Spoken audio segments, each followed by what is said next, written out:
All right, here we go. Millyz, welcome back to VladTV. It's our first time actually doing it in person, for real. Congratulations on all your success, man.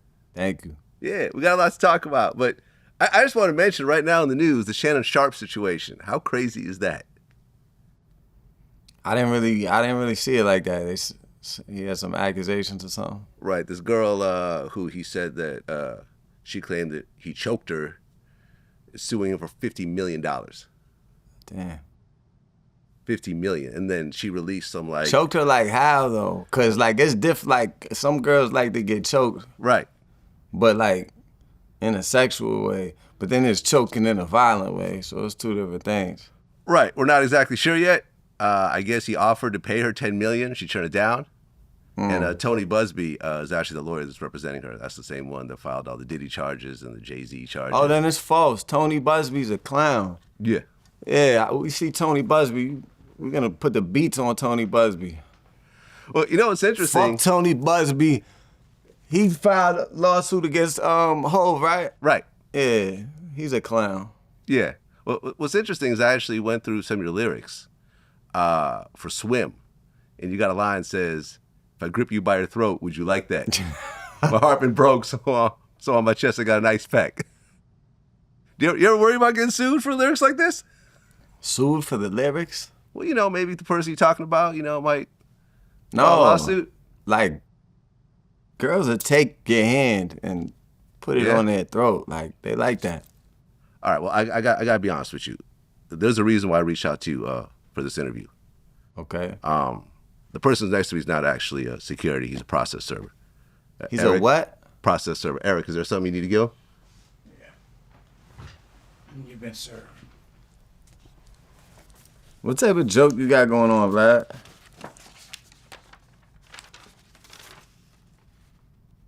I want 50 million or else, Tony Buzbee.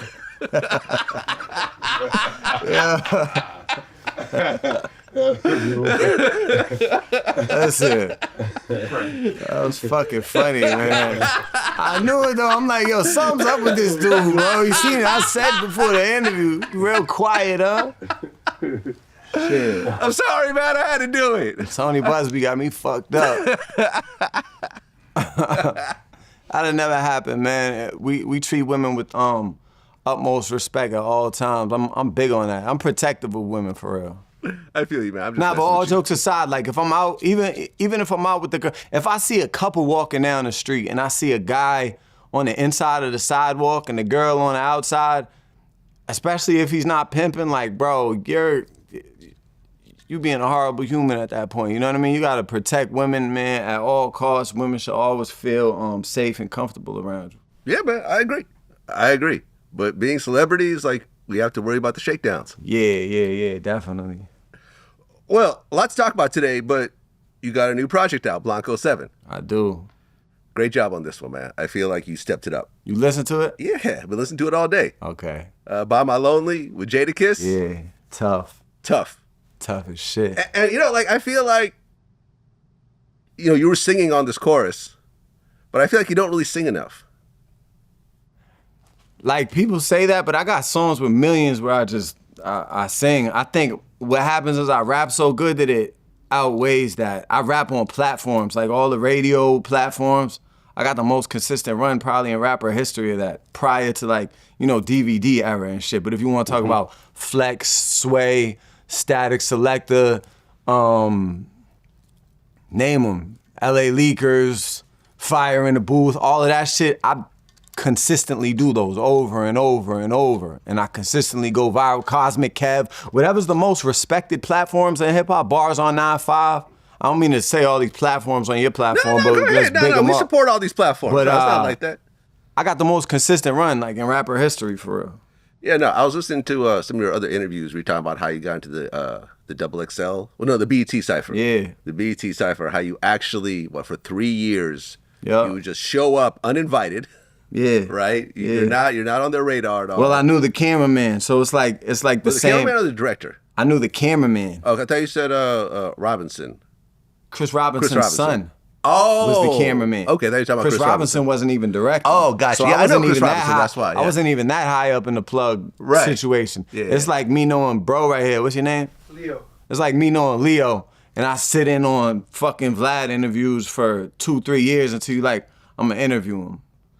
Yeah, man, listen, as someone that moved to New York in 2002 with a backpack full of CDs and a dream, you know, as a white kid trying to get into hip hop, I really felt that struggle, you know, how you move from Massachusetts to the Bronx and just sat there from the very bottom trying to get on, showing up to something that you're not invited to and waiting hours and hours to just be told, come back next year. And it was 3 days. It was 3 days per year. 3 days per year. Yeah, so they shot for 3 days. So I'd sit all 3 days. Right. I mean, the fact that you got to just sit back and look at it and say, for those 3 days, you were making zero money. Yeah. Whatever other plans you had to be put aside while you made nothing for those 3 days and walking away with nothing year after year until finally it actually worked. Somebody didn't show up. Yeah. Somebody didn't show up, and then I had to rap for the Jesse Collins and Yomi. Shout out to Yomi and this other lady, I always forget her name, but I had to rap for them in front of the whole cafeteria. Russ was there. Don Q was in that cypher. All the battle rappers had already been casted, so a lot of high-level rappers were in the building, and I had to rap, you know, and I really rapped my way on. Like, I didn't have PR, marketing, I didn't have none of that. Just myself and meeting a cameraman. So that's how, and I opened up the BET Cypher. Yeah, I know that. Yeah. Yeah, Charlamagne shouted you out, Envy shouted you out. Facts. Yeah, man, congrats. I love to see. And that's a long time ago. That happened before my rap career even started, for real. Well, but that kind of like started my off financial rap career. Kind of started off your rap career. Yeah. Exactly. Sure. Well, recently the whole white rapper Mount Rushmore thing went viral. Did you pay attention to this? Yeah, I guess so. Right. On the one, you know, people kind of make their own, but the one that really made its rounds was Eminem, Mac Miller, Paul Wall, and Russ. Right. What do you think about that lineup? What do you think about it? I don't know about Russ. I'll be honest. I respect what Russ has pulled off, but on the Mount Rushmore level, I think a lot of people have put in more work than Russ, made more of an impact. Eminem, absolutely, that's a no-brainer. Mac Miller, yeah, I could see that, and I think, you know, when you die early, though, it kind of takes you up a few notches. You know, you get immortalized, and whatever faults you have sort of disappear. Paul Wall, I think, deserves to be up there. And Russ, like, yeah, I think someone should be replaced with Russ. I'm not quite sure who, though. What do you think? Yeah, I mean, obviously, Eminem. I feel like Mac Miller has such a high trajectory.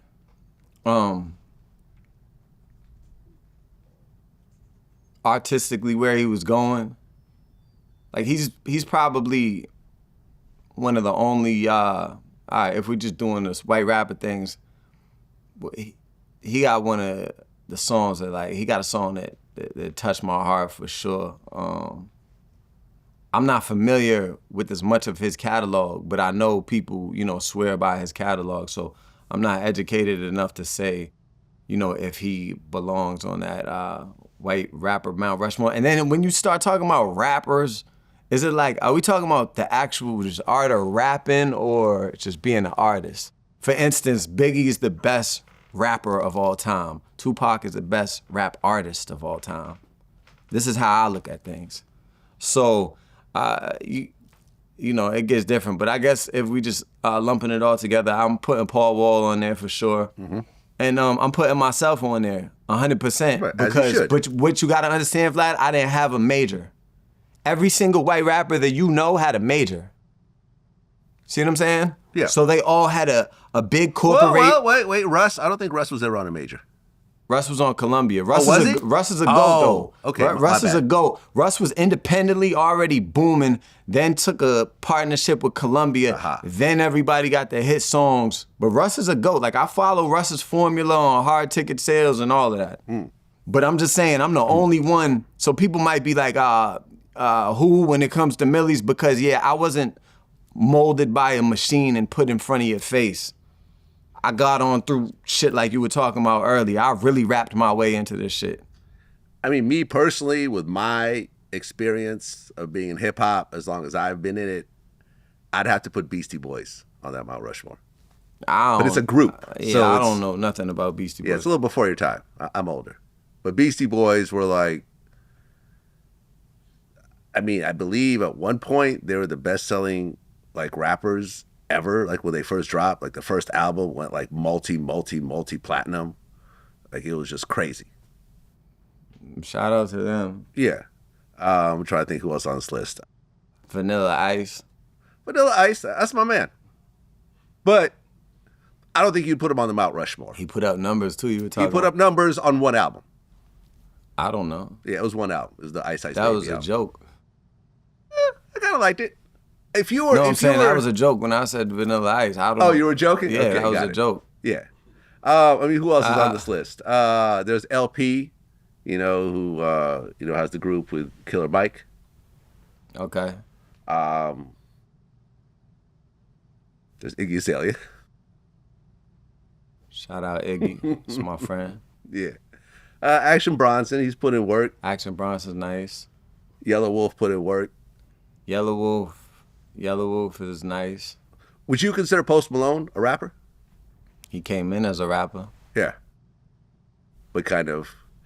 That's the thing. A lot of people He came in as a rapper, then he veered off. But I mean, yeah, if you want to go with the early Post Malone shit, man, he was on fast track to be one of the greatest for sure. Yeah, but then he shifted, kind of Right. like a Kid Rock. Sort of Right. shifted, and I think Yellow Wolf somewhat He's shifted. nice though. Like who can really rap though out of white rappers? You know OT the Real? Mm-mm. You never heard of OT the Real? I heard the name, but I'm not going to OT sit the here Real and say can I know really the rap. songs. I could really rap. Yeah. Like I'm the best Caucasian rapper of all time. As far as let's take Eminem out of it, cause he like really raised me, but just on a straight bars level, and you can ask the streets. You know, the streets of America, they will tell you. I don't know what else is going on around the nation, but the streets of America will be like, Millyz, he got it, bro. And that's just, I do HLR, Vlad. High level rap. It's a whole different type of thing. So, yeah, just want to put that out there every time I get a chance. Yeah, I think recently... And I'll be feeling offended when people even put me in the white rapper category. Right. Because I fucking excel so much. Well, your name got mentioned recently. I think Mace and Cameron were talking about the white rapper. Yeah, Mount Mace did the Rushmore. right And thing. Mace shouted you out. Mace did one the of right his thing. favorites. Yeah. Mace did the right thing for sure. Yeah. If Cam listened to 5 songs, he would change his whole opinion on white rap forever. If he sat down and listened to 5 songs, he'd change his whole opinion on rap forever. We put money on it. Well, Machine Gun Kelly was offended that he wasn't on this list. Last time you were here, you did the interview with Shirley Jew, you dissed Machine Gun Kelly. But I guess you guys worked it out at one point? Yeah. So what led up to you guys working it out? I was cool with him before I really got in the rap game. Me and him had a cool rapport, and then we lost communication. I felt like he was dissing me in songs. He was dissing me in songs as far as I'm concerned, and I dissed him in some records, and then I said what I said at Vlad, on your platform, and it went from there. So did he directly diss you in songs, or was it like sneak dissing? I'm from the city of Cambridge. He got a bar where he says, fuck Cambridge. He got 100 bars where he's talking about white rappers, and to me, that's like shooting in a crowd, right? So it's like, you might not be aiming for me, but if you shoot in a crowd and I'm in that crowd and I get hit, we have a problem. You see what I'm saying? So I looked at it like that, but it was never, it was always rap competition. And for the record, I came up here and I was trying to bait him into a rap battle with me. I dissed him on Cosmic Kevin shit. I came up here and said he's garbage. He's not garbage. I will retract that from the statement. He's not. In my rapper mind, when I'm in my mode, I feel like everybody's garbage compared to me. See what I'm saying? But MGK definitely raps better than like 98% of people. He don't rap better than me, I'll tell him that, but So did you guys actually have a conversation on the phone? Yeah. No, we had a conversation in Cleveland for real. Oh. Yeah. In his hometown? Yeah, we had a conversation in his hometown. Oh, you were performing there? Yeah, I had a show. I had a show with Joyner Lucas. Oh, okay. So I was on tour. We were going and I guess his management had tried to reach out to my management before, but it was unbeknownst to me. But we bumped heads in Cleveland, and we just chopped it up like men. Like shout out to his entourage, and they knew how to really like de-escalate the situation because we were with a lot of people, they were with a lot of people, and they made it so it was just me and him talking, and we chopped it up as men. And the first thing he asked is like, "Yo, bro, why you dissing me?" And I just, explained, and he understood it. Yeah, I interviewed Machine Gun Kelly at the very, very beginning, like right when he was starting off. He was cool as hell. He was humble, but I'll be honest, like out of all the rappers that I've interviewed over the years, he just, I feel like, drank his own Kool-Aid at one point. He just started like, I felt like losing touch. Like, whenever I was around, it was always like a bad energy and everything else like that and so forth. So that was one of the dudes that I thought I'd be cool with as we got, as his, career progressed. 'Cause like I said, I showed him love early on. But yeah, whenever we saw each other, it was always like he wasn't fucking with me, and it was over like some caption or title or something. I'm like, yo, is it really that serious? Like, yeah, I don't know. We got cool after that situation. We were cool originally, fell out, and then we got back cool. I was just talking to him on FaceTime the other day. Like, he's straight in my book for sure. Yeah, well, so we should come back on VladTV, clear it all up. I'm not gonna hold my breath. No doubt. What happened with you in Phoenix? There was a traffic stop that happened. Can you talk about that situation? I was just getting harassed by the police. They just pulled us out the car. Right, and they allegedly found a gun in the car. A legal gun. A legal gun? Yeah. So was that case over? Yeah, and they let us go. Oh. It was never a case. It was never a case? They detained me for the whole show, and I missed my show. So you had a show that night. Yeah. You get pulled over by the police. Yeah. And what, you had your security with you in the car? Mm-hmm.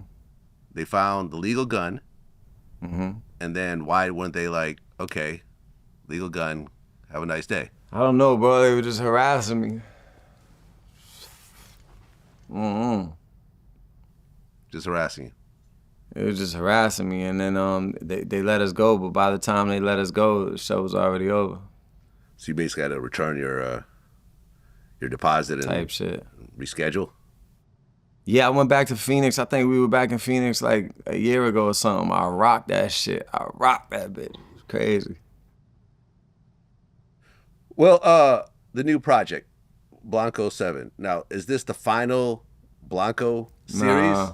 You said that at one point. I always thought it was, but it's hard to calculate life sometimes. Like, I always thought it was gonna be the final, but I'm in the mode, like I like making these Blancos. Like, it inspires me to keep climbing up the charts and just doing better. It's Blanco, like what I don't get credit for is being a A&R. I really A&R these projects. I'm really coming with the beats and the features and curating it the way I want to curate it. So, it's my passion right now. I'll probably go to B10.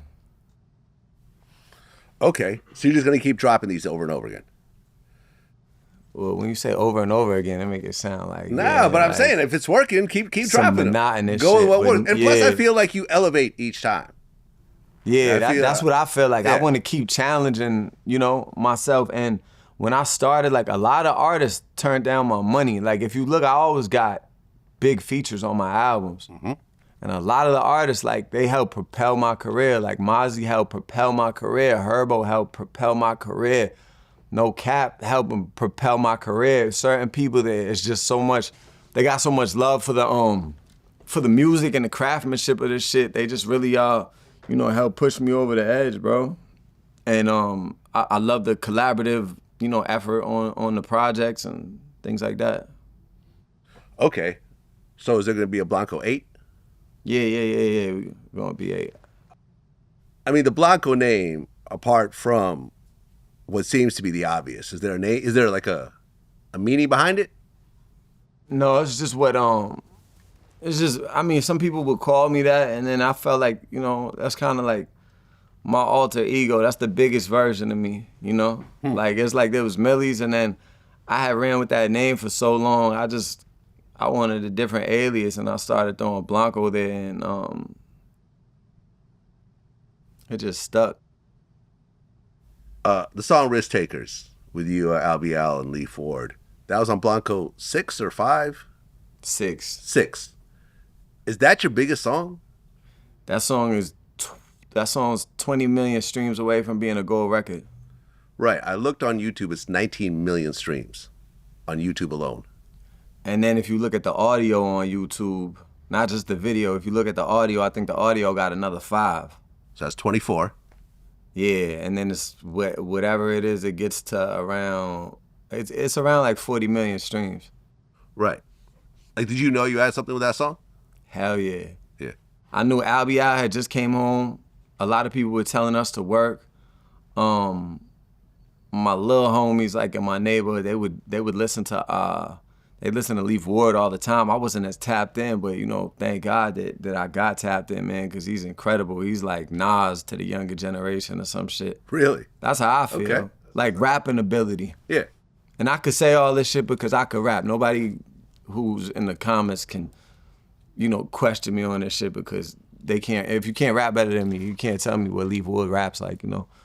But yeah, Leaf Wood is like Nas or some shit. He just rap about, you know, it's a different era, so he's rapping about different shit. But yeah, we put that together. That's a posse cut. I think that should be on, you know, a real posse cut list. Like, we did numbers. Nobody's doing that. Nobody's going three verses, no hook, and, you know, putting up numbers like that. Yeah, shout out to Albial. I interviewed him when he got out of prison a while ago. I think he went back in at one point and got out again. But yeah, man, he's nice. Hell yeah. He's definitely nice. So you're from Cambridge, Massachusetts. I actually used to live in Springfield for a while. Oh yeah? Yeah. It's like an hour from there. About that, yeah. Well, what had happened was when my family moved from Ukraine to America, we first settled. Damn, you from Ukraine? Yeah. So how you feel about Russia? It's fucked up.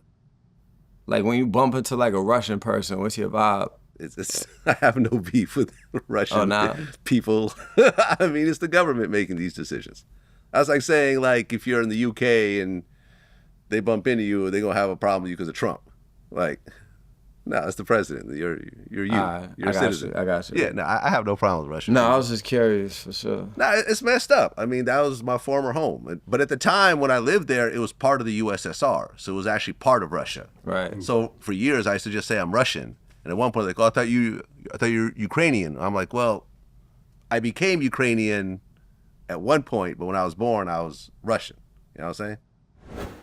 Well, I've interviewed some notable mob figures from Massachusetts. Have you seen any of these interviews? Mm-mm. Well, one of them was Anthony Aralota, who was actually the boss, the Genovese boss of the Springfield faction. He ended up cooperating. Remember this guy? Nah. Another guy I interviewed was John Red Shea, who worked under Whitey Bulger. He told too? No, John never told. He went to prison, never cooperated. Okay. He's valid. The first dude you talked about, it don't matter if he was a mob figure or anything. Yeah. Nothing he did in his life matters. That's your stance on snitches? Yeah. 100,000%. Well, especially when it comes to gangster shit, because if you standing on this is your whole life. Why are you talking about the mob shit, bro? Hang it up, bro. You was broken as a man. I interviewed lots of mob guys who ended up cooperating at one point. Yeah, they gotta hang it up. They gotta cook pasta or something. For real. Like, nobody wanna hear that old mafia shit and you cooperated. Like, I mean, did you see mob guys around Massachusetts when you were coming up? hell no. Nah? No. That was like a totally different, like, group of people from the people you were around? I went to school in Charlestown and shit, so, you know, you meet the sons of, like, bank robbers and people, like, shit like that. I might brush shoulders with people who, you know, robbed a bank back in the day. It's like, you know, long time ago, but I don't know no mob guys. Hell no. Right. I mean, you mentioned your favorite movie is what, The Town? Hell yeah. And that was all about bank robberies. Yeah. Cause Charlestown had the most bank. I think armored truck robberies, like 60%, 80% of them came from Charlestown and the whole America. Some shit, some crazy stat like that. Yeah, I know. When I was first starting, I did a episode of American Gangster about Mac Dre and the Romper Room Gang. You know, one of the people from the Bay is here in the room, Cuzzo. And those guys were all bank robbers. Okay. Mac Dre and them, Okay. you know, Yeah. they were all just robbing bank to bank to bank to Yeah. bank. They all got Yeah. caught. Everyone went to prison. Well, yeah, man, Massachusetts, like I said, for maybe like 4 years I lived there. And then I moved to the Bay. But, you know, I feel like it's an important part. Yeah, You know? Springfield's trenchy too. I remember we lived in what appeared to be the projects. You know, I was a little kid. I know it was really, really fucked up. I think you would know if it's the projects in Springfield, because Springfield's a tough place for real. Yeah, I mean, we were dead broke. I mean, we were immigrants with no money. Yeah. You know, no jobs. Family couldn't speak Yeah, English. shout out so to Springfield, man. we did what we could. And you actually talked about how you actually saw kind of Benzino around when you were living out in Massachusetts. I never saw him around. I just knew of him. Yeah. What do you think of him these days? I don't really got like a opinion. Yeah. He's straight. Yeah. Yeah, I mean, he's been I out don't guest on know. my show a few times. Yeah. Benzino's straight. Like, you know, it's people saying different things, but I gotta see, you know, the facts on everything. But as far as Mass, he put it down for Mass when he was coming up. Like, you know, he put a lot of people on, from my understanding. Well, yeah. I mean, if you really think about it for a second, Dave Mays was going to Harvard, which is in Boston. Cambridge, yeah. Cambridge, sorry. In Cambridge, Massachusetts. And he started The Source magazine in his dorm room as a newsletter. That's fire. And that became, at one point, the Bible of hip-hop. For a long time, that was the only, you know, like the only real hip-hop publication. You know, in fact, hold on, let me see if I could show you this real quick. My first ever photo shoot as a DJ was in Source magazine in 2002. That's me right there. That's you right there? Yeah, with DJ Lazy King. Yeah. Okay. My boy look like Khaled. I got a history in this.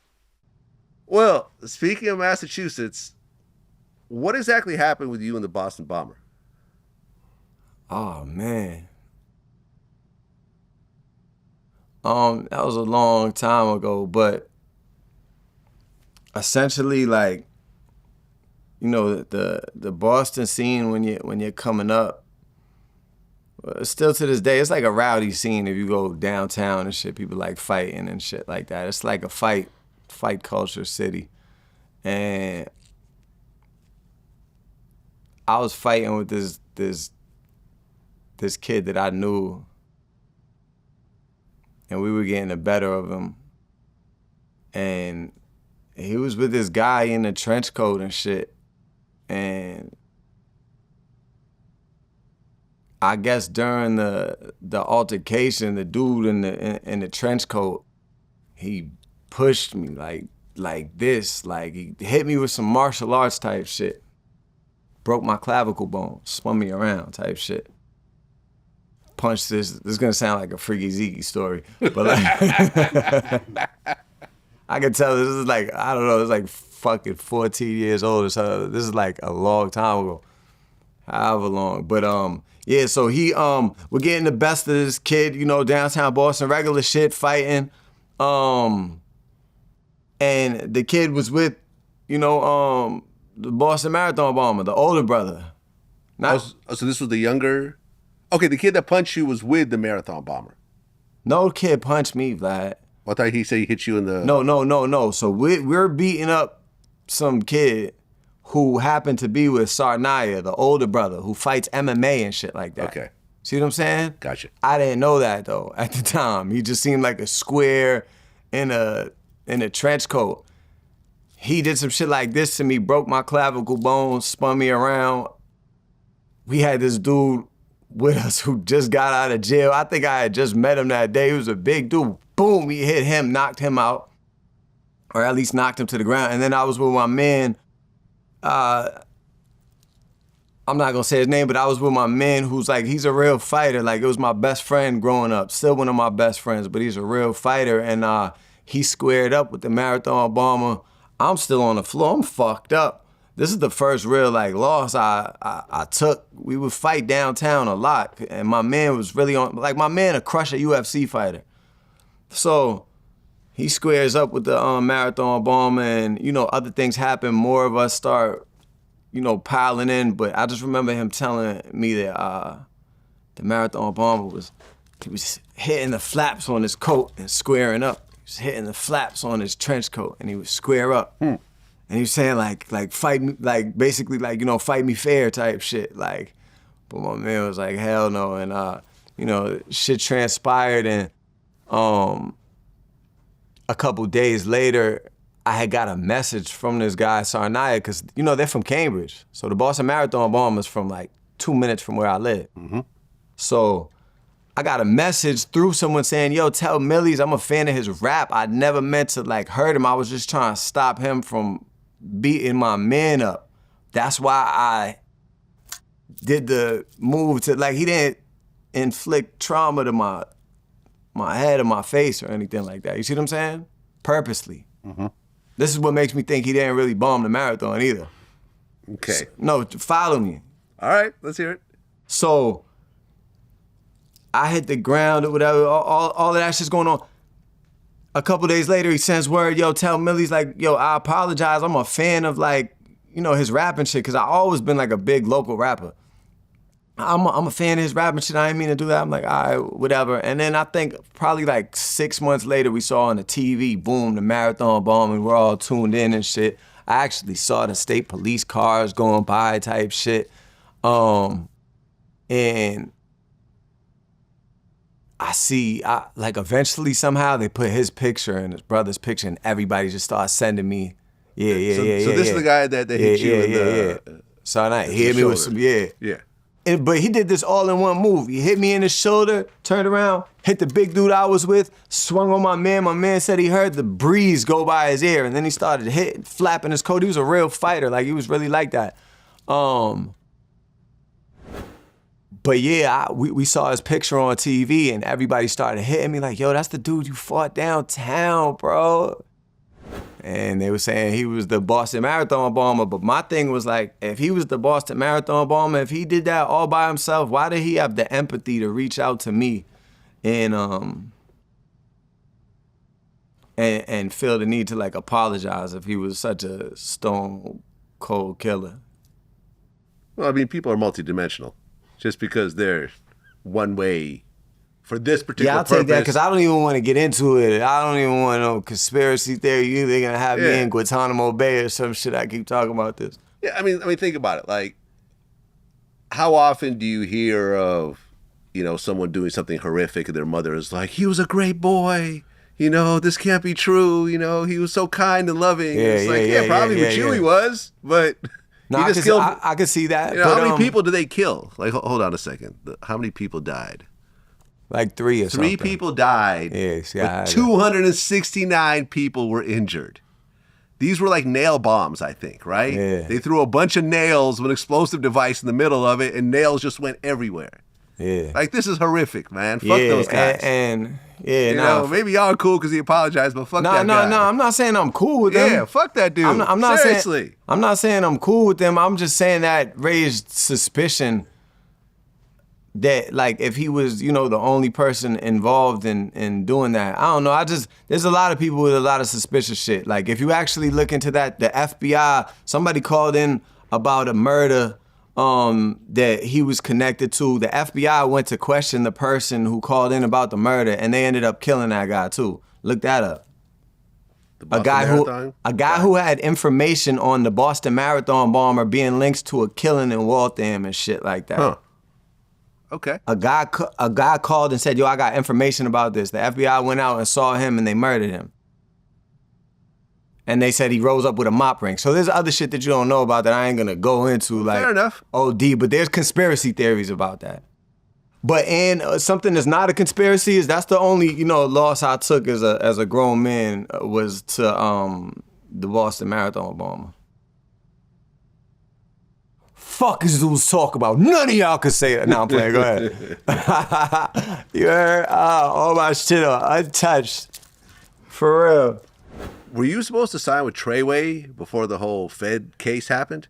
We were thinking about doing this is before Boy became who he was or whatever, but I was running around with Shotty a lot, and Shotty was trying to make like some possibly legendary shit happen where like it would be like I'm co-signed by Kiss and then the new hottest rapper. This is before he went and turned into what he became, So at the time, yeah, Shotty was trying to make that happen, but that was like the extent of that, and then people came. Didn't you speak to him like right before the Fed raid? I mean, we would speak all the time. Yeah, that's like, what I'm saying. Yeah, like just regular like text, like how you doing type shit. Listen, I ran into him in 6ix9ine in a strip club in LA maybe like a month before. Yeah, Shotty's cool. Shotty was a great person, bro. Oh, he seemed cool as hell. Shotty was a great person. Shotty really loved that kid. Shotty was putting it all on the line for that kid. And that kid is the lowest form of he's the lowest form of human, bro. I mean, look, like at the just time, like the mobster you interviewed. A lot of mobsters I interviewed. Yeah. No, I'm talking about the ones that told. Yeah, well, a lot of them I interviewed that told. Yeah, and not mobsters no more. It's slobsters. Shout out to Joey Merlino. I think is the most thorough dude I ever interviewed. He That's told? mob related. No, he never did. He Shout never out, did. Shout out Joey He Morlino. never did. You know what that is, right? No. That's the rumored boss of the Philly Mafia. Okay. He's got a new cheesesteak shop in Philly also. But yeah, For real. his interview was that. like, his interview was like, I don't know nothing. It's like, tell me about your dad. I don't know who's the dad guy. I don't know. Yeah. I was locked up. Next question. Like, I don't know nothing. What about the Mafia? Never heard of the Mafia. Yeah. Next question. Valid. No, but like, before he told, like, 6ix9ine had a legendary run. Like, he was like the biggest thing in hip hop, and then it just turned into the biggest train wreck in hip hop.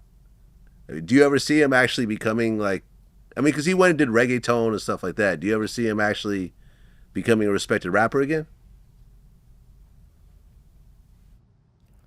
Who knows? People got different morals and beliefs than me, Vlad, so I can't speak for what the American public would, consider a respected rapper. Do you really think that snitching is like a career killer in hip hop the way it once was, or do you think at this point it's just promo? I don't even care if I don't think it's a career killer because I think civilians got involved to the point where like they're really enamored in the streets and they don't really understand the rules. It's just about morality. It's like if you and your brother are together on something, like you don't throw somebody under the bus so you could live. You don't throw somebody else's family away so you could keep breathing. Like, wouldn't you rather have your honor and integrity intact? Be able to look in the mirror? Yeah, but how many people want to do 30 years? How many people want to do like? But you got to know what you're getting into when you get into it at all times. You got to be accountable. The cornerstone of being a man is accountability. Mm-hmm. Literally, the whole cornerstone of being a man is accountability. Being accountable for what you do. Anyone who's not accountable for what they do, they lack being a man. That's the biggest part of being a man. Snitching is not having accountability. You're not a man. It's cool. You can live. You can go get ice cream. You could go to the beach. You could do whatever you want. You're just not a man. If you chose to get into that life. If you're a civilian, it doesn't matter. Mm-hmm. If you're a civilian, you could. But if you chose to if you chose to get into anything, you know what I mean, whatever it is, that shit goes for like put it to like people deciding, all right, we're gonna go into Tom Brady's locker and steal his jersey. 2 guys. These guys might not be in the streets, but if they decide on that and one of them gets caught and the other don't, like you see what I'm saying? Mm-hmm. You still shouldn't tell on the other one. That's like, you gotta be accountable for what you did. You sat there and you said, I'm gonna go do this. You knew the risk and you knew the reward. So deal with the risk. Deal with the punishment that comes with it. I mean, you yourself, and you talked about some of the stuff you were doing before, you started making money during rap. Did you ever get arrested? Yeah. How many times? Probably like 3. Okay. What was the longest stretch that you did? I never went to jail. So you never went to jail? No. Okay. What were you arrested for those 3 times? I had a 3-year suspended sentence. That was the longest that was, so I got arrested a couple of times. I got arrested. I went to the hoop and I beat a attempted armed robbery. Attempted armed robbery. You talk about what happened? I mean, now that it's over? I don't really want to get into all of like my, cases and shit like that, but fair enough. Cause I'm kind of corporate now, I sit at the Celtics games, I chill with Mark Wahlberg and shit, but you could 1090 Jake me for life. Feel me? Shout out to Jake, man. That's my man. 1090 Jake me for life. You feel me? It's become a verb now. One of my cases is 1090 Jake me. Yeah, 1090 Jake. He's turned into a verb. 1090 Jake me for life. They try, you know what I mean? 1090 Jake me for life. I beat my first case. Yeah, I think I was 17. I went to the hoop. My other case, I caught a trafficking case. This was my co-defendant right here. You know what I mean? My other co-defendant was over there. We beat the case in 2 weeks. Bro took what was his at the time. You know what I mean? Hold on one second. Let me see if I can get Jake on FaceTime real quick.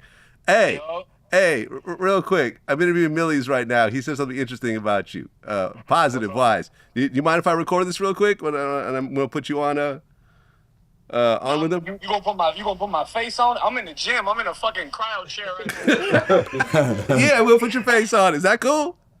Man, fuck it. Fuck it. Hold on. Let me record this. All right, hold on. Here you go. Let's say that, Jake. Man, they was talking about my cases. He said, yo, do you want to get into your cases? And I said, I really don't want to get into my cases, bro, but you know what I mean? You could 1090 Jake me to death, you heard?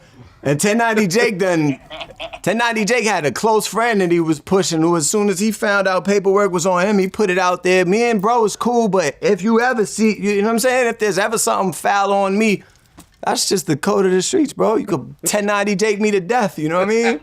No, that's a fact. Hey, Vlad, I'm gonna tell you too, right?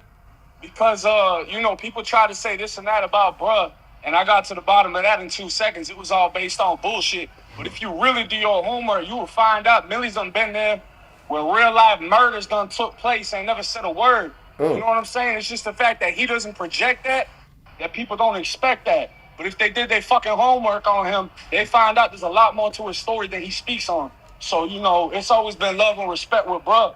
But I've been, people try to do what they do. They hate a motherfucker that got shit going, got shit on lock. That's all it is. 100 mile, bro. You know that shit. There you have it. No, I was just telling him that he turned your name into a verb. That's the first thing he said. They tried 1090 Jake me. Like, you know what I mean? I'm like, oh shit. No, I said you can 1090 Jake me. You can 1090 Jake me. That's a new word for paperwork. 1090 Jake me, man. Pull my shit up. I'm saying, yo, my man just got verbed. You know what I mean? I gotta get him on FaceTime for this historic moment. We coining that, Vlad. If you put split that shit 3 ways, the trademark on that. Yeah? 1090 Yeah, Jake? like if that becomes the new word for man, paperwork. Y'all can have that. That's yours. That's yours. I don't want a piece of that. I'm cool. All right, man. Yo, see you next interview. All right, bro. All right. Sorry, I had to get 1090J. You know, since you had such a fly line, I'm like, okay, let me actually put the man on there. Nah, so long story short, bro, my cases were, you know what I mean, a long time ago, and the most that happened was I pled down to a trafficking charge. I pled down. They let me plead down to a DUI with a 3-year suspended sentence. And I was so young, I didn't even understand that a 3-year suspended sentence means any day you get locked up. Or 3 years, yeah. I didn't know that. So I'm special education kid for real. So I thought that it meant every day that went off was a day off that sentence. So by the time it got down to 6 months, I was like, I'll do my 6 months right now. I don't give a fuck if I violate probation. Yeah.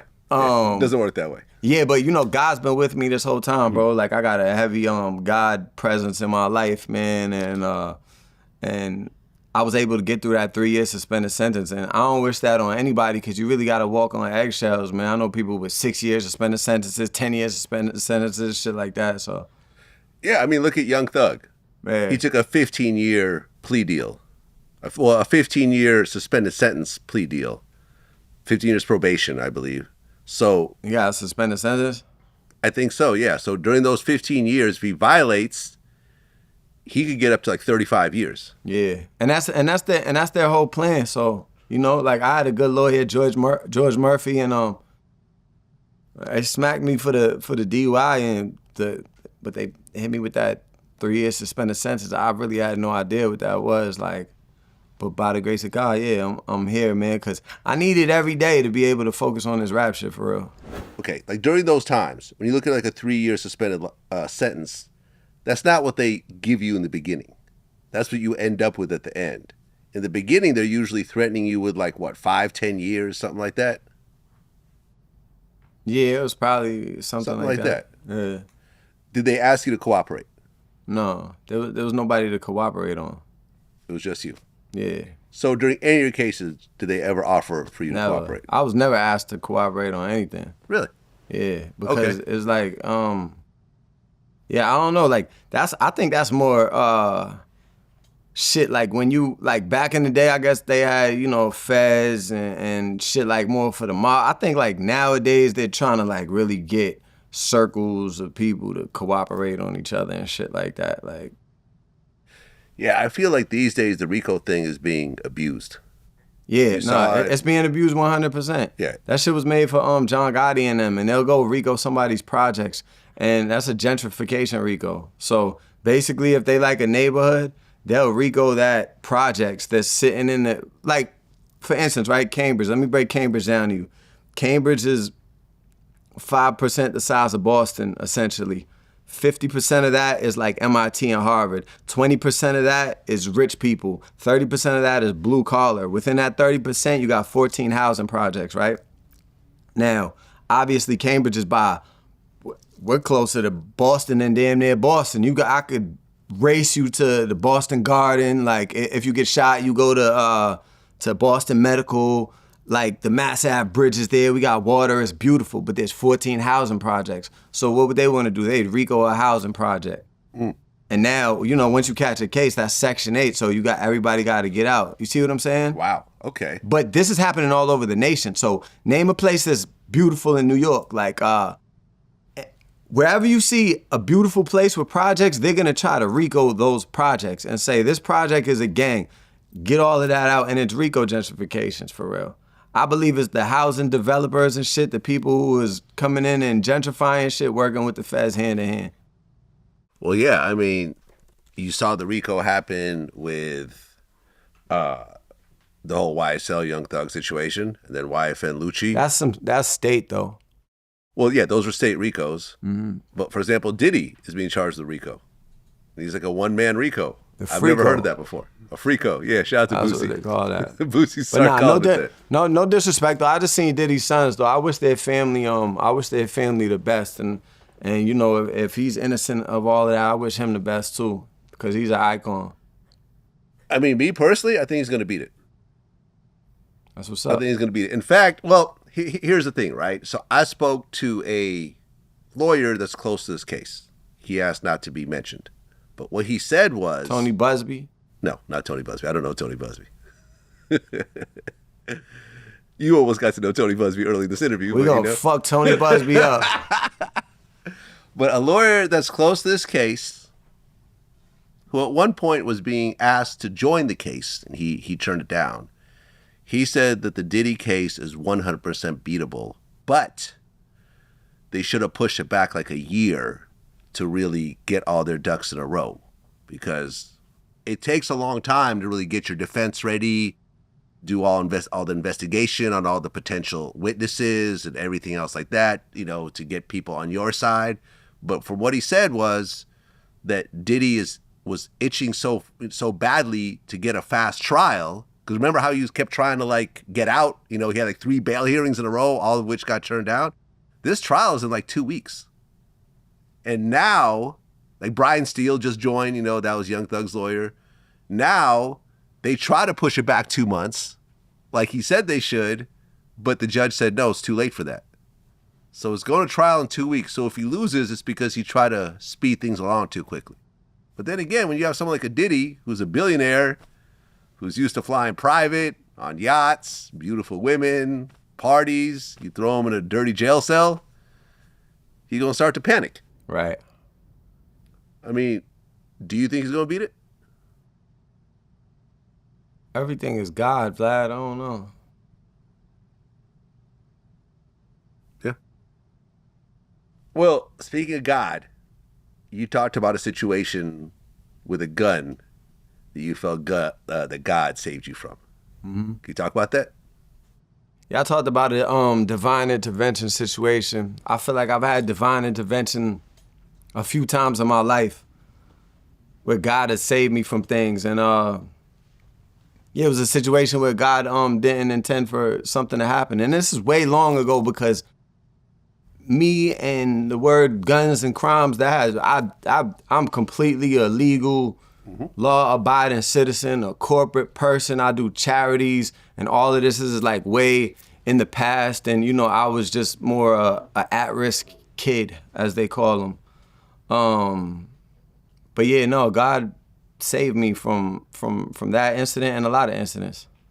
Well, I guess the incident was a fight broke out and you had a gun in your pocket. No, that's not how it went.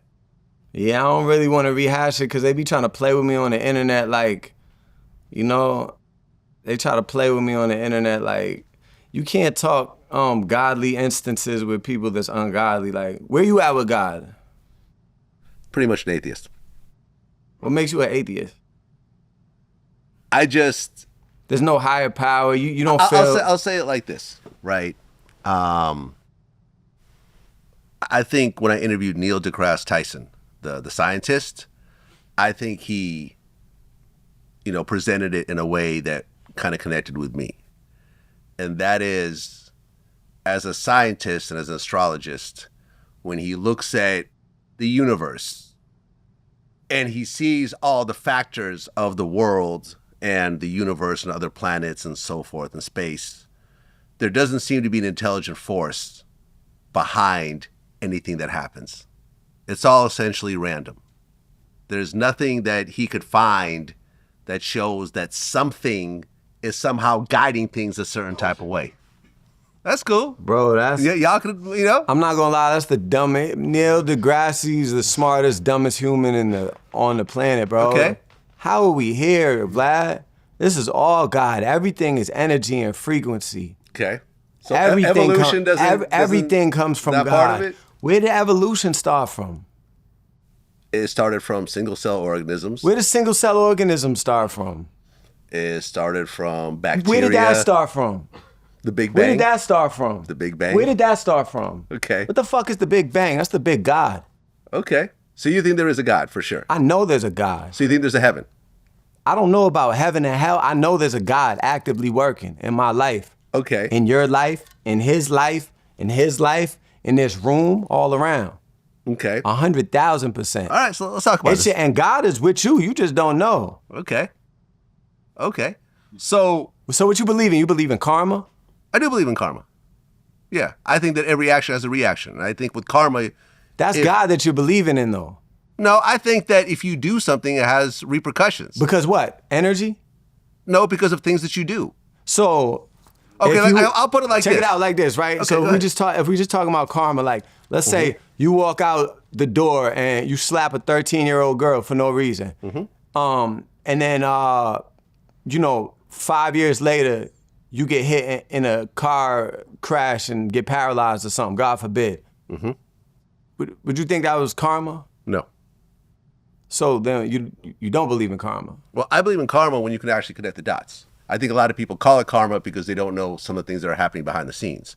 Like, let's just say that you slapped a girl and for years she plotted against you, and that one day she cut your brakes, and then you're driving and you hit the brakes, and now you could say, oh, that's God that created that, but you don't know that girl actually cut your brakes because she's still mad at you over what happened before.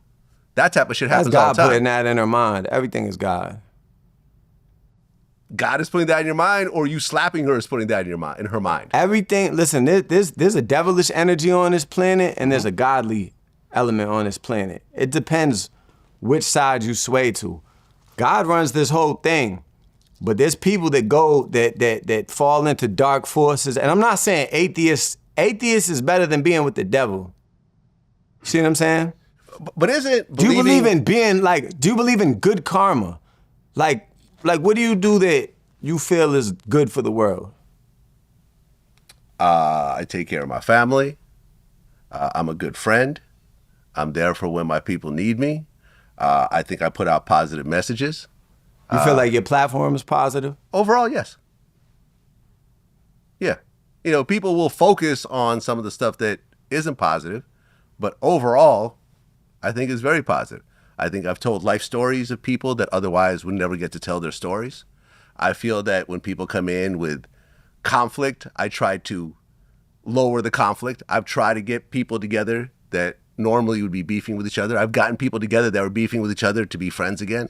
I've done a lot. I've put out stock information. I help people make millions of dollars just off of things I've told them that I never took any sort of money from. I think I've done a lot. You feel like you're genuinely like a good human being. Absolutely. Absolutely. And do you feel like that has propelled, because you're a millionaire. You're a multi-millionaire and I just want mogul. to say this, and my platform has influenced so many people, like the Adam 22s and the Sean Cottons and the Cam Capones and the Art of Dialogues, that went on and looked to see what I did and ended up making millions of dollars in businesses that feed their families, none of which I ever benefited from. This is just, apart from us maybe doing interviews together and so forth, I've been supportive of all the new guys. So do you feel like you reaped good karma from that? Yeah, I think so. Karma is God, then, Vlad. Well, that's your definition of it, or that's my actions you saying having everything reaction. have to have a direct thing. The girl that you slap got to go cut your brakes 10 years later or whatever.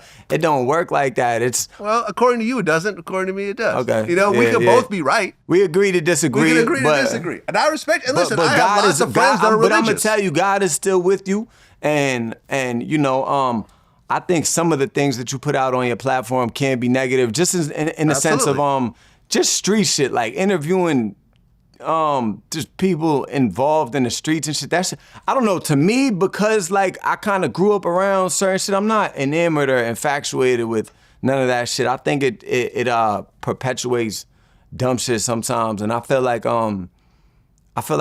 as your platform goes, it can get even more godly as it goes. And that's why I still came here, because you come from hip hop and doing great things in hip hop. So I love the hip hop side of your thing, and I think that's the godly side of your thing, for real. Well, I mean, when you look at your own lyrics, though, you have gangster lyrics in what you do. I have self-defense lyrics. Okay. I believe in that. I also believe that you could kill a devil. Meaning? If somebody's with the devil, I believe you could kill them because they have been enlisted by the devil and in self-defense. Understand what I'm saying? So I don't necessarily follow the Bible traditionally or the Quran traditionally. I just follow a higher power that lets me know if somebody's pure evil, because there's evil on the planet. You think there's evil on the planet? You just said the Boston Marathon bomber was evil. I think that you could absolutely do evil things. 100%. But you said the Boston Marathon bomber was evil, right? I think evil is as evil does. If you have evil acts, but what is that evil? That's the devil. It's the devil, or it's All right, so we got you there. We got the devil. No. You say it's no look. God, but it's the devil. What's the next question? No, We what got I was you going to there, say Vlad. was you could look at it as the devil, but you could also trace it back. Man, no, it's God. You're not going to Yeah. That's cool. No, I'll keep debating it. All right, so Vlad, No, Vlad is hold no on. longer an atheist. Hold on. Don't edit that out. How often don't edit nothing of that. when you see people that do really evil acts, how often when you look into their background do you see sexual abuse, physical abuse, emotional abuse, horrible family life? Yeah, it's all coming from... They were created to be this monster out of forces that they can control when they were children. Yeah, the demonic... being raped and so forth. And they turn into this person who is always angry. I know because people around me... Because the devil's on earth. Nah, go ahead. Keep talking. Listen. I have people that were around me that just did really evil things to me. And when I looked at who they are, I realized they had so much trauma from their childhood that they refused to deal with. They wouldn't go to therapy. They wouldn't deal with it. They always thought it was someone else's fault. And these bad things, come from them, and they don't exactly realize why they do it, but there's an underlying anger and hatred and so forth. Like, you look at, like, for example, I don't know if you've been following all the Kanye drama, right? He recently said that he gave head to his little cousin. Like, you know what I'm saying? Yeah. Which, let me tell you, like... But that's the thing. That's what I'm trying to say. Let me just say this. Go ahead. Get your shit off. This. Like, I just want to say this on camera for the first time. I was probably introduced to porn around the same time that Kanye was. It didn't make me want to go suck a dick. Okay? That never entered my head. But apparently it entered his, right? Because he gave head to his little cousin for years because he watched Pause porn. on all of this. Pause. You know what I'm saying? You got a damaged person. Put the pause Richter on this shit up. Nah, man, I pray for him though, bro. But that what I'm You're saying. You're praying for a child molester? Who's the child molester? He is. Wait, Kanye's a child molester? He was sexually abusing his younger cousin. Now, he was a child himself. I'm not gonna lie, I didn't read about it that much. I've been seeing a lot of Kanye highlights. I haven't read about it that much. I'm letting you know what he said in a song. He made a song about it. They be making AI songs now. No, that came from his official Twitter account. That's him. He said that. This is the same guy that also wears Ku Klux Klan outfits. Same guy that has iced out swastikas and says he's a Nazi and he loves Hitler. I mean, yeah. I think that all comes from trauma. Pedophilia, rats, and rapists are definitely part of the devil. Okay, so do you think Kanye's evil? Based on your definition. He had evil in him. You can still have evil in you and transfer back to the godly side, though. Okay. I believe that, too. I mean, you're Irish? Partly. So were you raised, Catholic? No. Okay. Were you raised religious at all? So, I had a friend named Bobby Normil, and the Normil family, a Haitian family, and I used to stay the weekends at their house and shit like that, and they would take me to church, to a Haitian church when I was in 5th grade and 6th grade, and I got saved. I got saved when I was in 6th grade, and I was into organized religion, through that. I learned a lot about the Bible through a Haitian church in Dudley Square. And then, I started adopting my own beliefs as I educated myself. I didn't curse for a whole year from 6th grade. And you gotta understand, I'm a real special education student, behavioral disorder. They gave me medicine when I was in 6th grade. What did they give you? Adderall, Ritalin. Really? Well, Ritalin. It would be Adderall now, I guess. What made them give you that medicine at such a young age? Because I was bouncing off the walls and I was just having problems. I was a behavior disorder student. That's what they labeled me as. Extreme ADHD. I don't have ADHD like how regular people be like, oh, I got ADHD. No, my shit is... Do you still have it? Yeah. Really? Severely. I mean, I have OCD, right? Okay.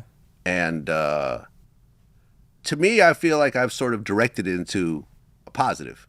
Like I know when I'm Yeah, me going through too. it, and I Hold know on, that. though, because this is gonna make my ADHD go into another thing. We got to bring it back to what I was talking about. Okay. So, as I grew up in that church with the Noah Mill family, shout out to them. I started coming up with my own ideas about religion. I felt God strongly, but I didn't feel like people, we'd walk by churches and people would be like, don't curse in front of the church. And I'd be like, but God is everywhere. What this building mean to me? Like, I stopped caring about certain things in the Bible. I still take certain things from the Bible to heart. Like Job and different scriptures and Psalms and stuff like that, but I stopped subscribing to what you would call organized religion, and I didn't want to go through a preacher to go to God. I wanted to go directly, so that's my like religious background. But yeah, I did get saved when I was in 6th grade. I didn't curse for the whole until like 7th grade for a whole year, which is crazy as like a kid. Yeah, so I'm self-religious.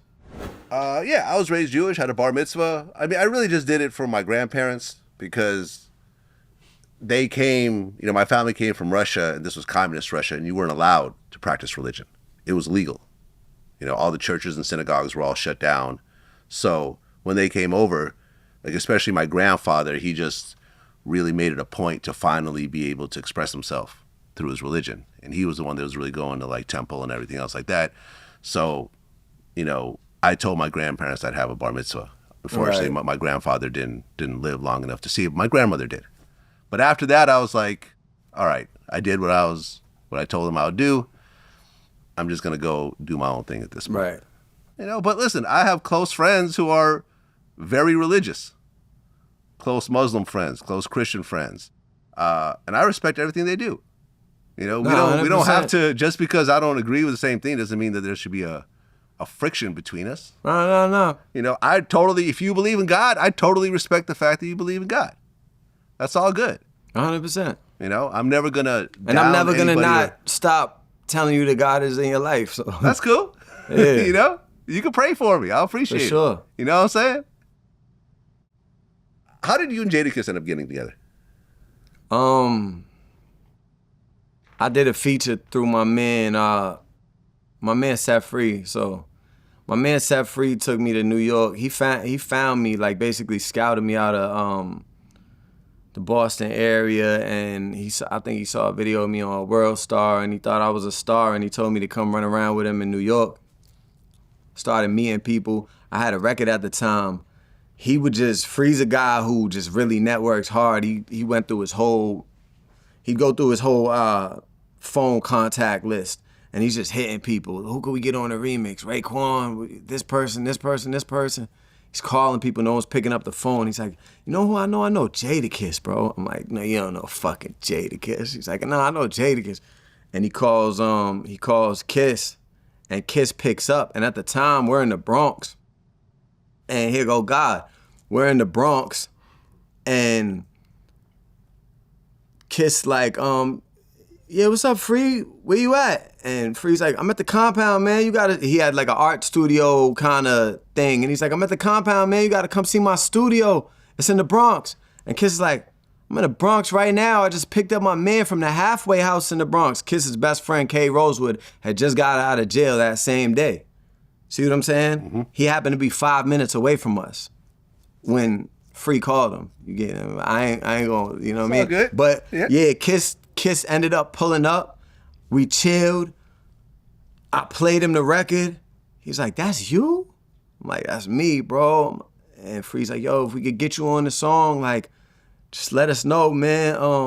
You know what I mean? We'll come on, how much? And Kiss was just like, just give me what y'all comfortable with giving me, man. I'll fuck with you. And he did the feature like that. We gave him a brown paper bag. And then I was living in New York in the Bronx at the time, and I started just going to every event or hosting that he was at. If he was at like Starlets, if he was at Lust, if he was at whatever clubs, anywhere I could get some kind of information that Kiss was gonna be, I'd just pop up on him just to try to get that face value and build that relationship. And I was coming from Mass where I'm moving around 30 guys, like 20 guys. I didn't have nobody with me out there.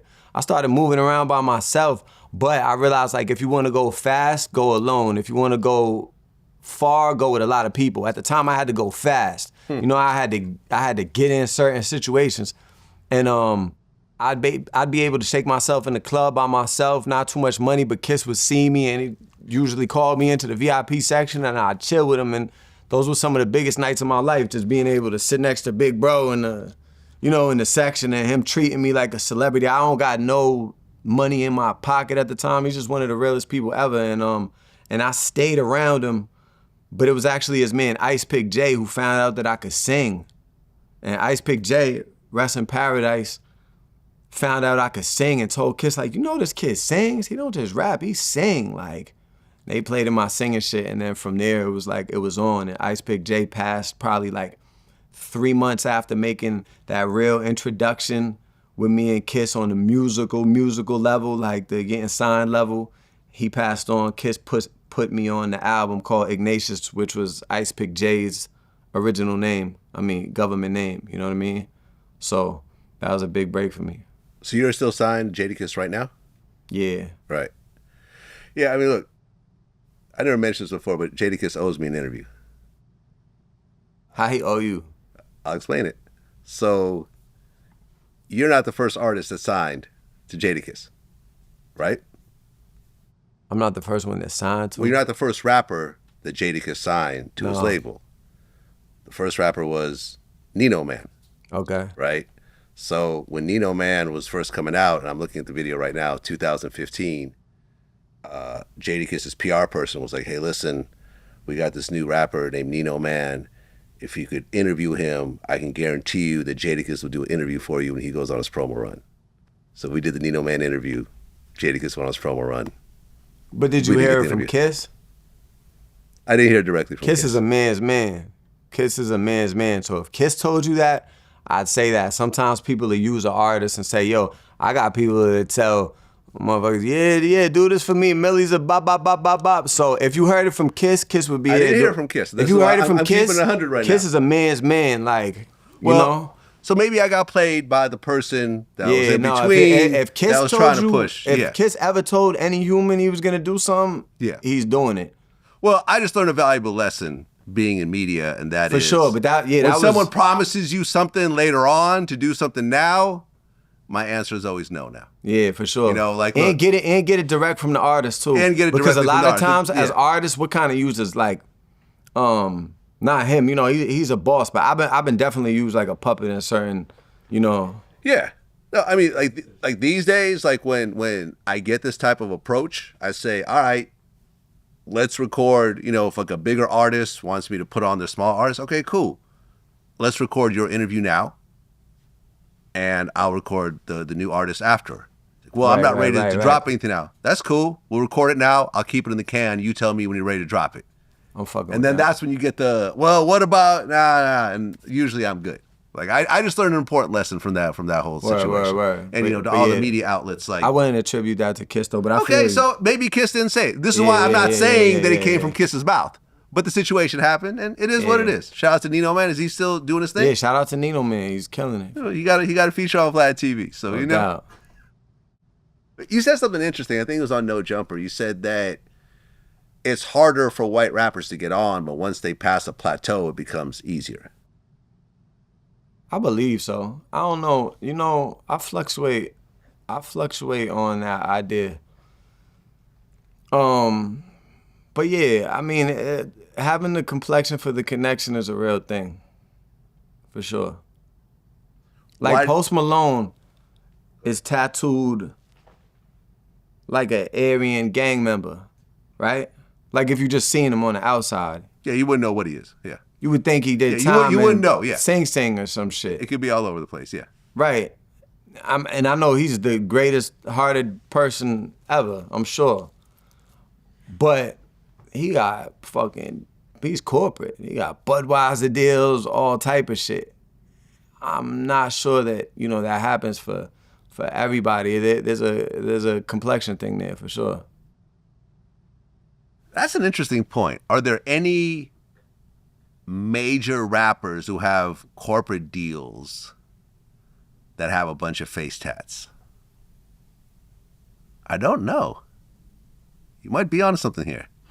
Now, there's lots of rappers who have. I mean, and he's like, what I'm saying is, if we went down, you go down the list of like the corporate type shit, like that he has, like, you know, he has an abundance of it. So maybe Wayne got Wayne, something. I was about to say Lil Wayne. Lil Wayne seems like he gets corporate deals every so often. But I mean, a corporate deal, like Post Malone, he had that Budweiser joint for a long time, and people will look past that, like, you know. It's nothing. I'm just, you know, I'm just a realist. That's just how I look at it. I do feel, but I don't know, about that. Like, once you make it, because I never made it to that level they were talking about. Right. I'm still independent. Very few people do. Yeah, and it's fine if I don't make it to that level. Yeah. At this point, like, I want the money. You know, I want the money. I don't really care for the commercial success as much. I like just knowing that I'm the best and making money off it. So, how old were you when you first got your first face tat? I can't remember, but it was probably like in 2018. I always hear interesting stories behind the first face tat. I remember, like, Daylight. He was working at Taco Bell, and someone tried to order like 50 tacos, like right when his shift was ending. And he went to the tattoo parlor afterwards and got a Spawn tattoo on his face and said, "I'm gonna set up a situation where nobody will hire me, where I have to make it in this rap shit." Yeah. Lil Uzi Vert said something similar as well. He basically was like, "Yo, I don't want to apply for any more jobs. I'm gonna make sure that I'm unemployable, and this hip hop shit has to work." Yeah, I agree with that. Is that why you got your face tat? I think that was definitely a part of why I did it. Okay. That was definitely a part that I knew, like, it's no turning back from here. And it started my go before you're ready thought process. What does that mean? So, like, go before you're ready is really the thought process that turned my life around. It's just what it sounds like. Go before you're ready. I wasn't really ready to get a face tat at the time. I'm like, I can't do this. Like, I just went and did it. When I first got, I started getting jewelry and I had jewelry like when I was younger, but then I really took a hiatus from having jewelry and shit like that when I was in rap, because all my money was going directly back into like just studio and shit like that. But when I first got my first diamond ring, I was like, nah, this is too big. I'm not ready for this. But I'm like, go before you're ready, just do it. And then I just started doing that with everything. I'm not ready for this Cuban chain. I'm not ready to have all this jewelry. I'm not ready for, I'm not ready to do this show. I'm not ready to, whatever it is. When I think that, I just go anyways. Go before you're ready, because, and when I say that, I mean like, you can't just sit there and plan shit out and wait for the perfect moment. Like, if you just sit there and plan everything out and you want everything to be perfect, it's never gonna be perfect, so just go before you're ready. So that was like my thing with the face tats, and that kind of goes back to what you were saying about, put yourself in a position where you have to make it. You might not be ready to make it right there, but you just put yourself in that position, just go. When you look at your life at the moment you got your face tat, were you employed? No. You're just making money however you were making it? I didn't have no money. So you were just broke? Yeah. So you're broke? No. I was making money off of rap. At the time? Yeah. Okay. I was getting paid like a part-time McDonald's employee probably. Right. And that was actually cool for me, you know? I've been getting paid for features for like 12, 13 years. What was the most you ever got for one feature? With the promo, 40,000. Okay. Yeah. Congrats. We did 20 probably like 20 times. We done did, I don't know. C's would know more than me, but we've always had a consistent run of features because people not coming to me necessarily for the hotness. They're coming to me for my style. Like if you go on YouTube and look up Millyz type beats, I got my own genre. See what I'm saying? So there's Millyz type beats with more views than a lot of rappers' own videos and shit. So you come back from the tattoo parlor, you look in the mirror and you're like, all right, I got to make this work now? No, the tattoo wasn't that big, and then I got a couple more, and then I said, all right, I gotta make it work now. But I already knew I had to make it work though. Man, listen, I'm glad you made it, but for every Millyz, there's 20 guys with face tats that are working at Jack in the Box right now. You know what I'm saying? I remember there was a Jack in the Box by my house, and the dude had like this big face tat, and I'm like, I know this wasn't the plan when you got this face tat.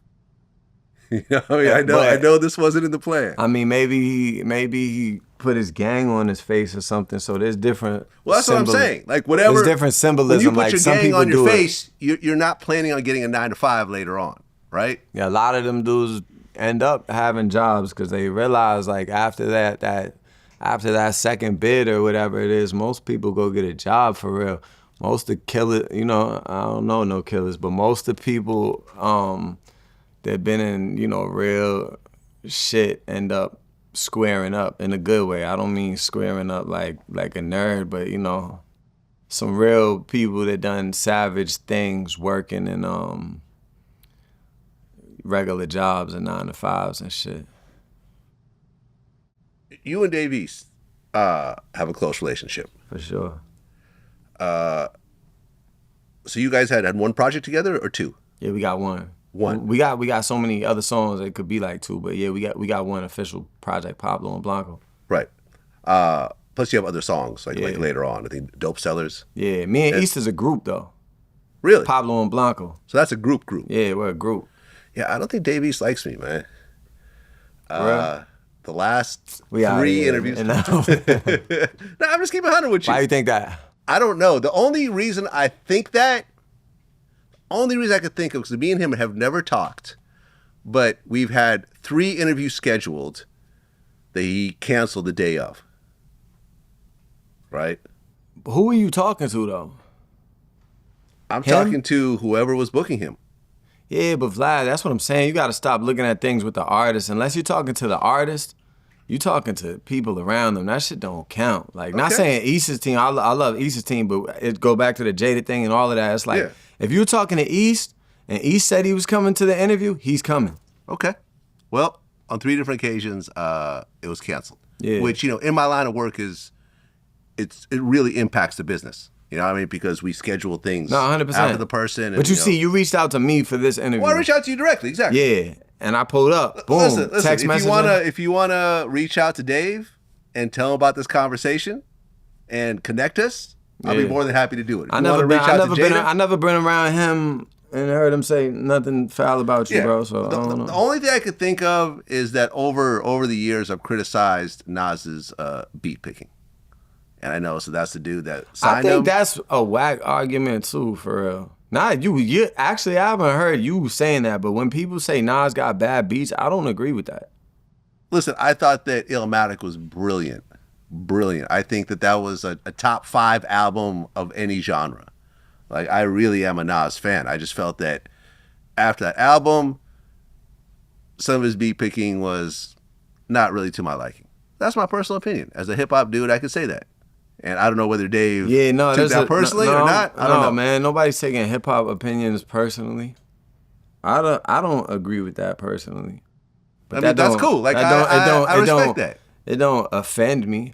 I just think that started to become like this thing that people would just throw out there. Like sometimes I may have started that because I have a big voice in this shit. All right then, man. That's terrible.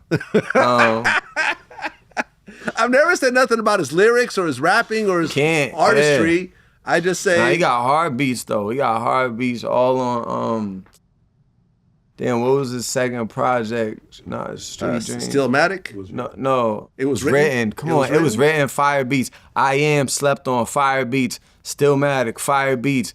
Godson, fire beats. Listen, me and... He got fire all through his catalog. Me and Crooked Eye were on Twitter going back and forth about this, where he thought that Nas Is Coming, which was Nas and Dre working together for the first time.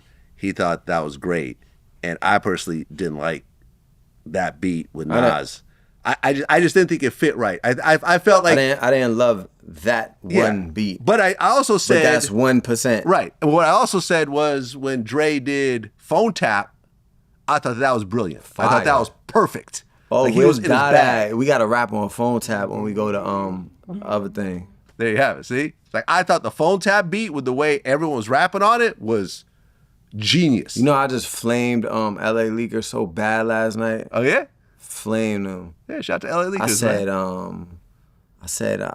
I said, living on the edge, you gotta learn to trust your gut more. 400,000 jewelry, so you know I gotta clutch more. White trapper, I was in the kitchen trying to cut raw. How the fuck they leave me off the white rapper Mount Rushmore?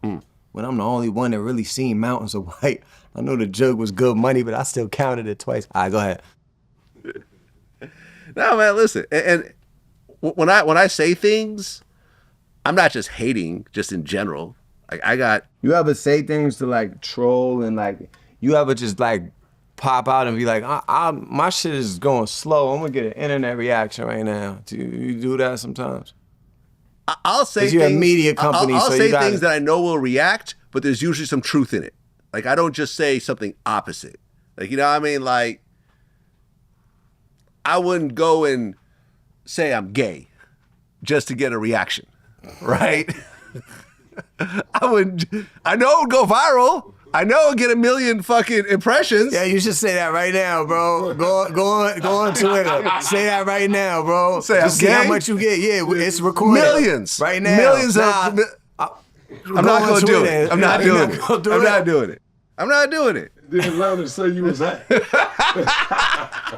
Right? But some people, Oh, shit. you know, I remember like Lil B's run back in the day. He had an album called "I'm Gay," right? Yeah. I mean, look at like, for example, like when Young Thug came out, he was wearing dresses and everything else like that, right? He was trolling. He knew, like those dudes knew how to press certain buttons and so forth to get people talking and so forth. Right. You know, I don't really do that. But will I say something that is based in truth, but I'll present it kind of over the top a little bit? Sure, I'll do that. And listen, like I've said shit on Twitter, like, you know, for example, like what's the big tweet that I had recently? Like, hold on a second, I'll read it to you. I am gay. Right. That is funny though. So here's a tweet I put up that got 2.7 million views, right? This was put up April 16th. I said, Tay-K is getting released in the year 2105. He'll be 104 years old at the time. Keep that in mind before you decide to crash out over some stupid shit. He just got 80 years, right, for his second murder. Now, do I think that he'll have to serve out the whole 80 years? Probably not. It's a state case. He might get half if it's good behavior, might get chopped down, might get whatever.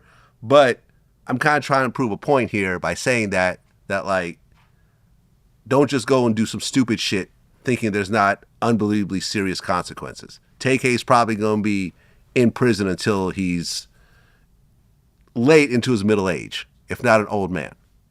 So am I trolling or am I telling the truth in a certain type of way? That's regular to me. That's not trolling. Right, but almost 3 million people have reacted to it. There's like 500 comments, 6,000 retweets, 47,000 likes. Like, you know, when people are arguing and it's like, what about people you interview that kill people? And rah, rah, rah, rah, rah. You know what I'm saying? It is what it is. But do I troll or do I base it on the truth and maybe put a little extra on it? Right. Probably the second one. You know? I mean, look, you took a photo with Freddie Gibbs' baby mother. Was that trolling? No. No? That was just a picture? I take photos with mad girls. Okay. Do you and Freddie Gibbs have any issues? No. No? So that was just a regular picture. I wouldn't even say if I ever had an issue with any human on camera. You said you had issues with MGK. No, I didn't. You didn't. I never said I had an issue with him. What'd you say? I just rapped it. I called him garbage. He's not garbage, too.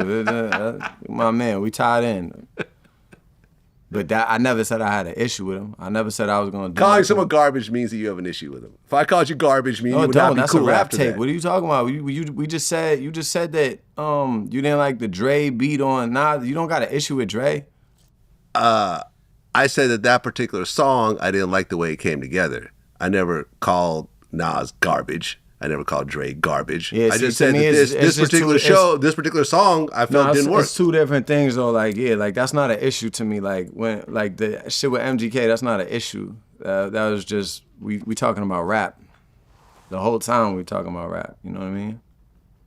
So yeah, I wouldn't diss or speak on anybody that I had an actual issue with, and I have no actual issues with anybody. Okay, fair enough. You know, you talked about how for years you were saying how all these major labels were like talking to you about signing you, but you actually said you were actually lying this whole time until later. But you kind of faked it till you made it in a way where you know what I'm talking about? Like I expressed that there was more interest in me from major labels than there was. Basically. I said something like that? Something like that, yeah. Yeah, I think it was on Bootleg Kev. You're like, listen, I never said this before, but I was lying when I was saying all these labels were hitting me. Well, like... And I'm cool with that. Like, I don't see a problem with that. Yeah, that's more like in the sense of going into like a meeting and being like, yeah, I got these 5 other jobs that want me. Right. You know, so in that sense, lying makes it sound like harsh, but yeah, definitely I would express to people that there was more interest from situations trying to sign me than there was. Yeah. Now, you yourself, you've never been on a major label. Never. You've always been independent to this point. So you're signed under Jadakiss, but you guys are independent. Yeah, we just do distro deals. Right. Empire or other? I got a pub deal with Empire. Okay, cool. Yeah, I know Ghazi. Good people. My dog. When you look at what's happening with Drake right now, and he's suing Universal, and like people like Kanye are saying like this is going to be like a watershed moment where it's like all artists that are under this huge Universal umbrella might actually benefit, because it seems like there might be some underhanded tactics of pumping up streams and making things seem a certain type of way that they really are not. What is your take on that? Which part specifically? I mean, when you look at what major labels do you think that what Universal or, you know, the Sony system does, do you think that the streams are real streams? Or do you think these labels actually pump up these numbers for artists that they like, which is basically what he's accusing them of? You know, he's saying that Kendrick's numbers were pumped up artificially and so forth in order to make it look a certain type of way. I think the music industry has been pumping up sales, streams, accolades since the beginning of time. Yeah. I think that probably in the 1920s or whenever the fuck they had records for sale, that the labels probably were running and buy all the vinyls out of the store and say this is the #1 record. I think that's, a historical practice of the music industry. But shit still gotta be hot. Drake is hot as shit right now. He got a song booming through all of this. Kendrick's hot as shit right now. Was there a reason why you didn't try to go the major label route? Lack of interest, and then you get that royalty check and you understand. I didn't even understand the difference between a major and being indie until I got a check, and then I was like, what am I getting the check for? And they're like, oh no, this is what Blanco 4 made. For real? This is crazy. Like, and then I realized, oh, if I signed to a major, they would have just gave me money, and that would have been a one-time payment. Now I got Blanco 4, Blanco 5, Blanco 6, Blanco 7 out now. And that money so whatever Blanco 4 made me, that made me open my eyes wide, I saw that off Blanco 5, and then I'm starting to do the calculations and going like, damn, I own this shit. This is no different than owning a house, multiple houses. So people be talking about, oh, go get some real estate, bro. I got real estate on Apple Boulevard, Spotify Drive, all of that shit. Yeah. And people that sit here and go, oh, streaming don't pay. Because you're on a major label, streaming don't pay. Well, look, VladTV used to be in the Universal building.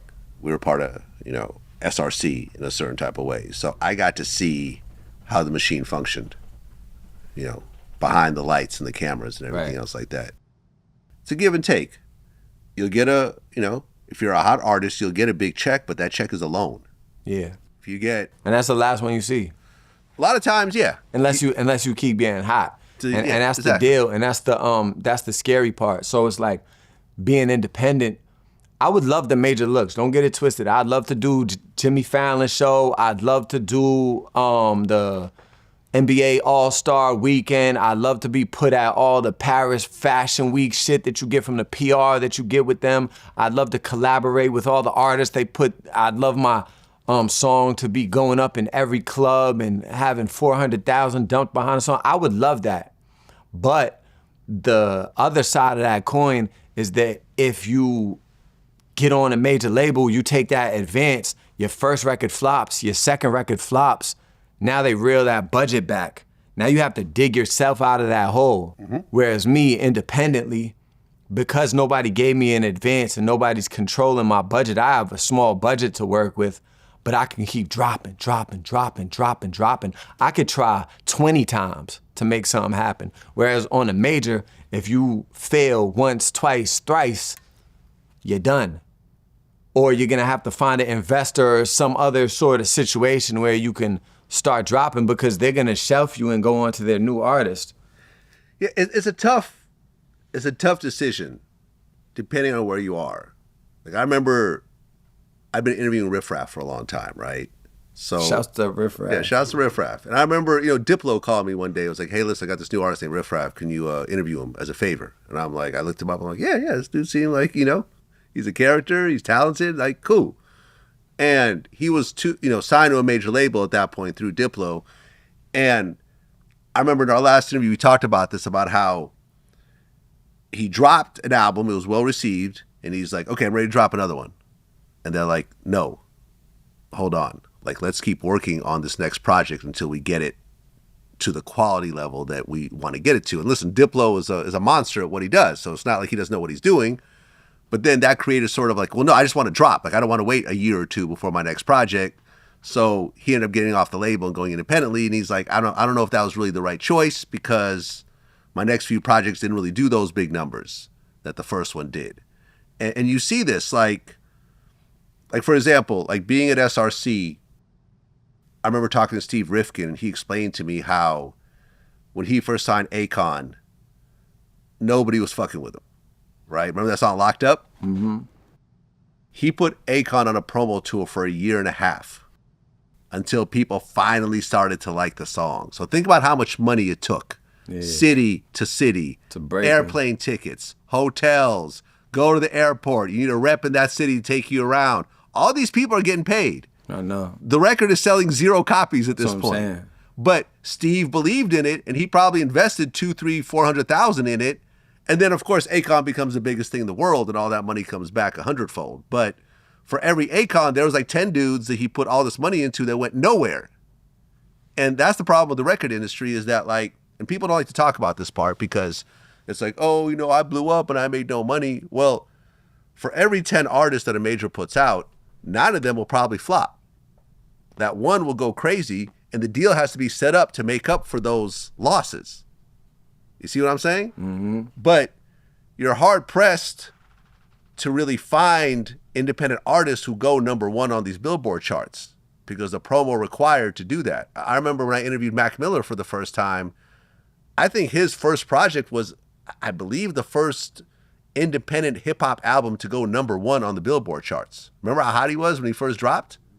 And that was like, everyone just stood back and was like, wow, this has never happened. So, yes, you get unicorns that happen like this sometimes, but when you look at the Billboard charts, how many of those are independent artists? Right. One or two, maybe, if you're lucky. That's why every artist, Universal, Interscope, Atlantic, Sony, Universal, 300, that's distributed by someone else. Like, it's just like that over and over again. So the thing is that by going through a major, you could get these songs that are these huge anthems, and you'll be able to tour off them for the next decade, and you get all that tour money, but you just don't get any record sales money. Yeah. So what do you want? Do you want potentially a longer career, or do you want to have all the money up front? Yeah. Yeah, man. I really think it just goes for the person and shit. But I'm not ruling majors out forever. Have you had like a solid offer from a major? We about to find out. Okay. So you may sign. I don't know. If it's the right deal, there's, if it's the right deal, it's the right deal. I feel like I'm such a star, it would be cool to have like that. And my foundation's built on concrete. It's not built on sand, you know what I mean? My shit don't come and go with the waves. So it's like, it would be cool for me to have a song. And I got so many girls that tell me, man, you just need a bop. And I'm like, yeah, but the bop costs a lot, So, but we'll figure it out. It'd be cool either way it go. Yeah. So what's next for you? Man, just more music and seeing what endeavors I'm gonna get into as far as acting and just being a superstar all around. Putting artists on, different people. Well, Millyz, man, I'm glad you finally came in and did the interview with me in person. For sure. This is something I've been wanting to do for a while. I hit you up. It was cool. You didn't even give me all type of police questions and shit, man. You get a bad rap, man. It's fucked People up. give me a hard time, man. People give me a hard time, and really, it's unwarranted. It's really unwarranted. But to see someone like yourself, like I really see some of my story in you. To move to New York with just a head full of dreams, with no one believing in you. I remember my own mother didn't believe in me. I remember she took me to the airport and she said, "You're wasting your life. You're trying to run from responsibility." And I remember I started crying as a grown man. I'm crying in the car, hearing my mother talk down to me like I'm a bum. Can you relate to this? Nah, hell no. Nah? Okay. Well, I love my mom. You sound like you got a hard Ukrainian mom. I got a hard Ukrainian like, mom. Right. My mom called me a bum on the way to the airport, moving to New York with a I was dead broke. I was sleeping on couches, essentially homeless. On Church and East 18th in Brooklyn. And the thing is, man, like, you got to see that dream. It doesn't matter if everyone around you doesn't see it. You have to see it.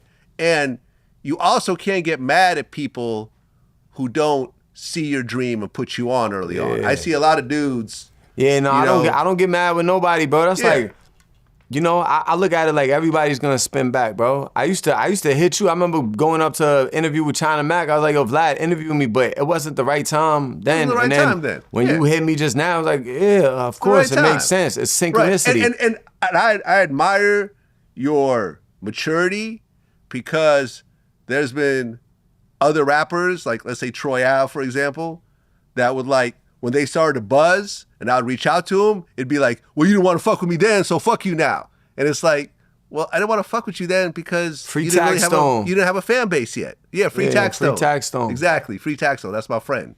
But it's like, you see these people who like, yeah, I'm still mad at you that you didn't see my dream, so I'm going to be bitter and angry when I actually have an opportunity handed to me. I don't care. I know it's motion, and it's all God. Exactly. You know what I mean? But it's motion and it's God. Well, listen, man, congratulations on where you got, man, and I feel like you have a long ways still to go. And appreciate it. Congratulations on the grind and really seeing through your vision and your dream, because everyone's got dreams. Yeah. But there's very few people that actually put in the work. Like, nobody put you on. Like, you didn't just like get discovered one day on the train and you get a record deal and this big cosign. Everything you got, you got to work your ass off to get. I earned this shit. You earned everything. You deserve all the accolades. You deserve every chain, every fan, every cheer, every car, every house, every girl. You've earned that shit, man. And I wish you all the best. I appreciate you, bro. That's what it is. For sure. Peace.